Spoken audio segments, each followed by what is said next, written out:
kidding me? I mean, if it was gonna happen to one of us. Tess and Joel are partners. They're partners in work and they're lovers. They live together, and I think they're the same to each other. I think that Joel's the only one Tess really trusts and vice versa, and they're just getting by. They're just getting by. I loved, there's that line where she says something like, Never ask you for anything, not to feel the way I felt, not to you shut the up because I don't have time. oh my God, I feel like there's so much that we learn about them from what they don't say to each other and what is not said about their relationship. Do you think that's accurate? I do, and we talked about that, Pedro and I think it's sort of like, you got to be true to the character, and I don't think either of them are touchy-feely. I certainly know Joel's not, and neither's Tess, but there were a couple of moments like that, which is true, and we talked about that going, I reckon Tess really could have opened up, but Joel is who he is, and I think she always forgave him and understood that.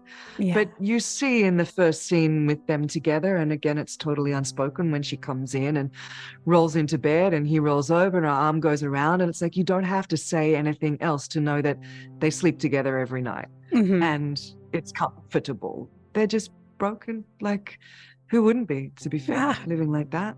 Like, we've just gone through a couple of years of a pandemic. They're 20.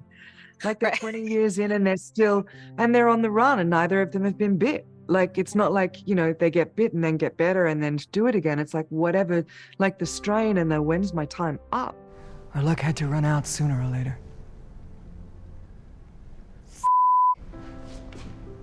She's infected.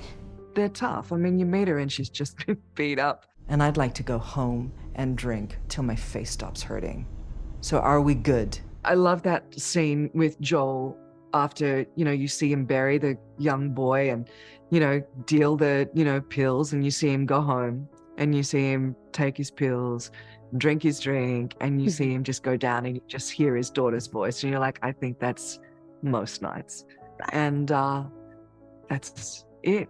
How they're alive, it's beyond me. It seems to me like maybe she has a little bit more hope than Joel does. There's that scene where they're on the roof and she's taping her foot and she's like, maybe we can take a win for once. But what about the second? Why don't you just take the good news? Can you do that? Like, to think for once, maybe we can actually win?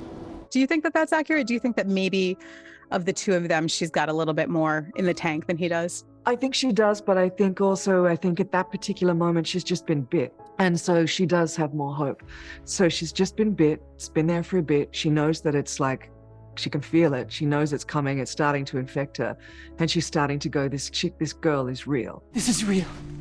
Josh is real. So I think in that moment, not only is the kind of like irritability and like a little bit of anger coming out, I think she really is like, this is what it can be, like, my life can be worth it. Yeah. Or this can be the thing. Can't we just for once, like we've done it for 20 years going the world and all the rest of it, can we just for once go, maybe. Say who you can say. I would like to ask you some very disgusting questions about Tess's untimely and the kiss, literal kiss of death that she gets, and how much of that was right, and how much of that was CGI, and how much were things actually. Just tell me whatever you can about her final moments. No, that was all done in post. I didn't know what it was going to look like. They kept explaining it to me, and I'm like, okay. It is really disgusting. Yeah, gross.